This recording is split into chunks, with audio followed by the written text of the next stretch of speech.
লিবিয়ার উত্তর সমুদ্র থেকে ইউরোপ পৌঁছানোর স্বপ্ন নিয়ে ওঠে ৪৮ জন অভিবাসন প্রত্যাশী।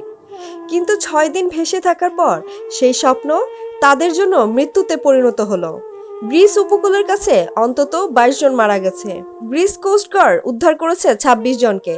বেঁচে ফিরেছেন ২১ জন বাংলাদেশি, ৪ জন দক্ষিণ সুদানি এবং ১ জন চাঁদের নাগরিক। তারা জানিয়েছেন নৌকায় থাকা এক পাচারকারীর নির্দেশে মৃতদেহগুলো সমুদ্রে ফেলা হয়েছে। ৬ দিন তারা পানিশূন্য এবং খাবারবিহীন ভেসেছিলেন। প্রতিটি মুহূর্তে মৃত্যুর ছায়া তাদের সঙ্গে। ক্লান্তি, ভয় আর অনিশ্চয়তার মাঝে মানব পাচারের নির্মম নির্দেশে মৃতদেহ সমুদ্রে ফেলা হলো। গ্রিসে গ্রেফতার করা হয়েছে ১৯ ও ২২ বছর বয়সী ২ যুবককে, যারা সন্দেহভাজন মানব পাচারকারী। তাদের বিরুদ্ধে অবৈধ অনুপ্রবেশ এবং হত্যার অভিযোগে তদন্ত চলছে। ২০২৬ সালে মাত্র ২ মাসে অভিবাসন পথে মৃত্যুর সংখ্যা গত বছরের তুলনায় দ্বিগুণ।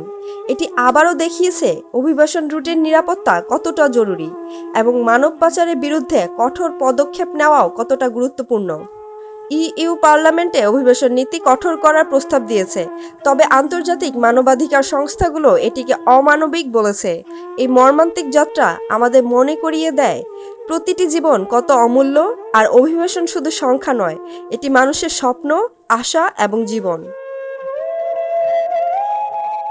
ভূমধ্যসাগরের নীরবতার মধ্যে ভেসে থাকা এই নৌকায় লুকানো আছে ২২ জনের জীবন, স্বপ্ন এবং মৃত্যু। তাদের জন্য আমাদের শুধু দুঃখ নয়, সচেতন হওয়া প্রয়োজন, যেন আর কেউ এই পথের ভয়াবহতা ভোগ না করে।